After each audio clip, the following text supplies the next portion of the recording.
From the front page of the Yonkers Statesman, October 13th, 1916. Headline, Romanians in desperate plight. They are still retreating on the Transylvania front. Austria admits the Italian gains. While the Entente armies in northern France and the Austro-Italian war theater are keeping up their heavy blows, the Teutons are continuing heavy counterattacks on the Transylvania front. The Romanians are being forced back into northeastern Transylvania and the Hermannstadt and Kronstadt regions, according to War Office reports. Vienna reports Romanian resistance has been broken on both sides of the Maros River, where Berlin yesterday announced an encircling movement is progressing. Vienna admits the Italian gain on the Corso front. 40 French and British air machines raided the Mauser works at Oberndorf, Germany, dropping 4 tons of explosives and shooting down 6 German defense machines, according to Paris. Infantry action along the Somme is reported. The Italians are maintaining their attack on the Austrians without cessation, and desperate fighting continued, says yesterday's war statement just received. At several points, the Italians were unable to gain any ground. Headline, The Trolley Riot Cases. Yonkers prisoners are taken to White Plains to plead.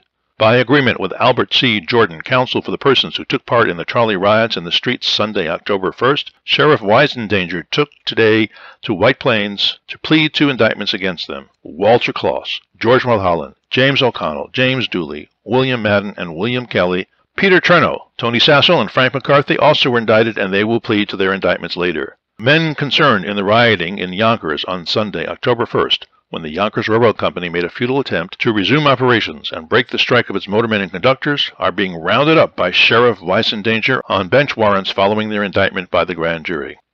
Headline, Milk Strike Settlement. Dairymen League directors repudiate action of their president.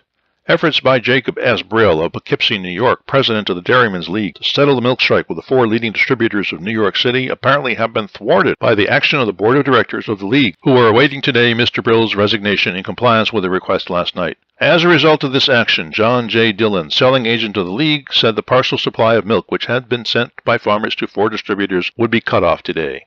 The dealers who have signed the League agreement for 6 months are receiving their normal supply, Mr. Dillon said.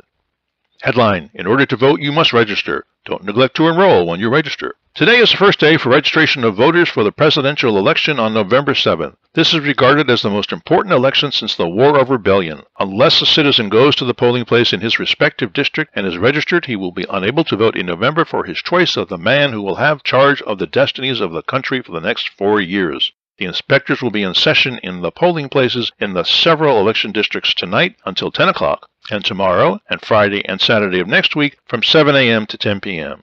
If you want to vote, you must register. Unless voters enroll in a party this year, they will be unable to vote in the primaries in 1917 when candidates for city offices are to be nominated. And that's the news from Yonkers 100 years ago today.